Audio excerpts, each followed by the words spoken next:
crash by recession, so you could just say, you could just open that as a question. Is the market gonna crash if we have a recession?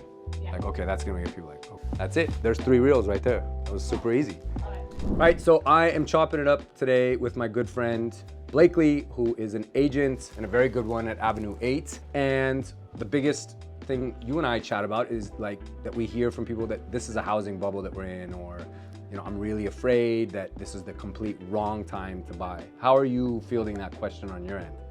Oh yeah, I get it a lot. I know you do. People, they go and they Google it and they read all the scary headlines. Yeah, and they're don't scared have any shitless. context of like, how does this fit into the local economic environment, et cetera. But I mean, I think the first and most important thing is understanding like what is a bubble. So it's defined by 2 things. 1 is overvaluation, and 2, speculation. The last one that they associate any of what you just said with would be the housing crisis of 2008. So talk to me about that market and how the 2 factors you just outlined for this current market, how they applied in that market. Yeah, so leading into 2008, prices were going up and up and up and up, and people just had this feeling they were going to just keep going up at these really astronomical rates year over year forever. Yeah. It was going to happen forever. Yep. So they were buying homes that they could not afford. Oh, it's fine, I'll be able to afford it later because this home is going to keep going up and up and up and up in value. Well, what happens if the home doesn't go up in value? And lenders were going along with it, and they were letting them buy homes that they knew they couldn't afford, or that they were not actually validating their income and things like that. So then, you know, you also look at it, people right now, people have never had more equity in their homes. Right. So we're in a very different Totally. context. This whole speculation, Totally. there's nothing at all, there's no data at all that points right now that this housing market, which prices are rising, but is being driven by speculation. It's apples and pineapples, Yeah. I say. The health of the US homeowner is so different from 12, 13 years ago. Totally. And that's why we're not really headed for any sort of crash like many people are calling for.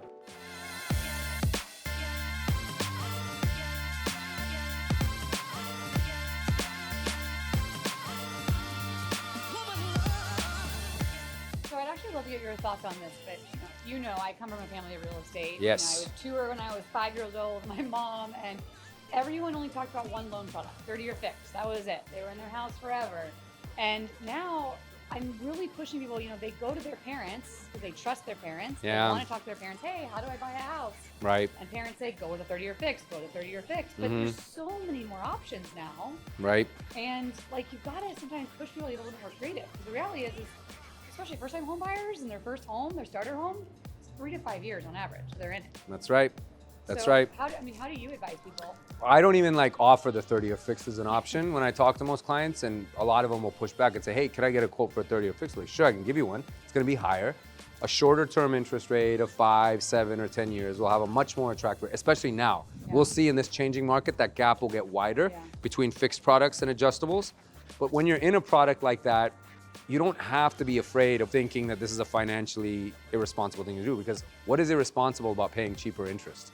It's actually the opposite. It's more responsible to. So considering that most people are in their home or in their loan for 3 to 5 years, there's no point in anchoring yourself to a much more expensive mortgage. And refinance opportunities occur every 3 to 5 years. So given that cycle, you'll always have an opportunity to restructure the debt. So they're much safer than people give them credit for, but they're far more responsible loan products because you're paying cheaper interest, and that's always in your best interest. No pun intended. Totally.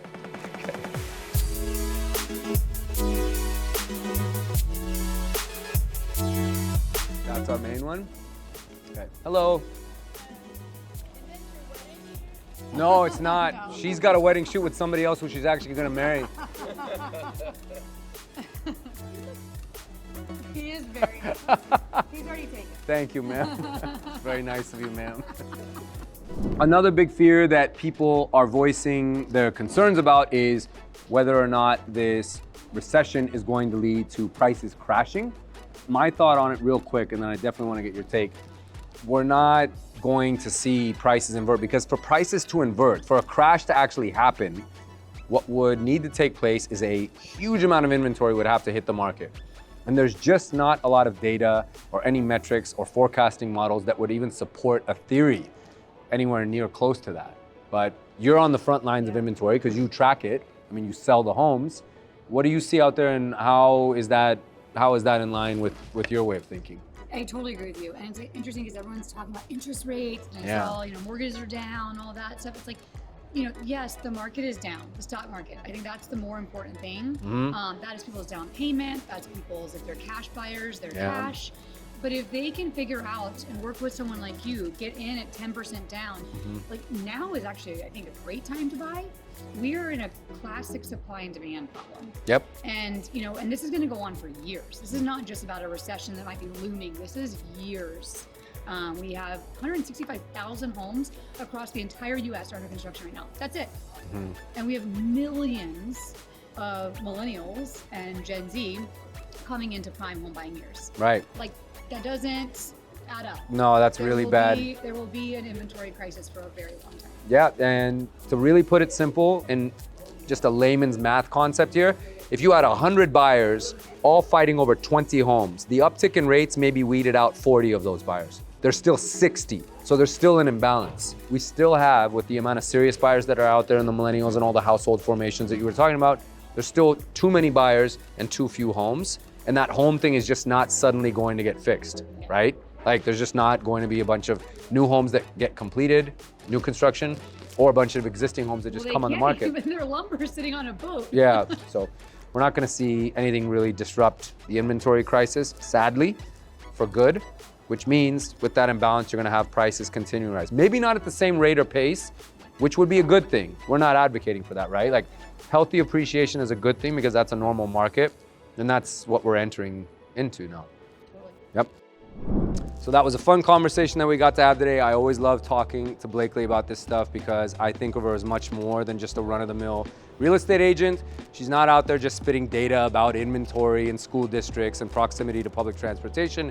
She knows bigger things about the market, like how this impacts people financially, tax-wise, and just big picture stuff. So I appreciate that. Thanks for chatting with me today, Blakely. She is, I wouldn't even say up and coming because she's already been killing it for a long time. So she's just up, not up and coming. She's just up and she stays up there. So follow her, connect with her, and we will talk to you guys more in the future.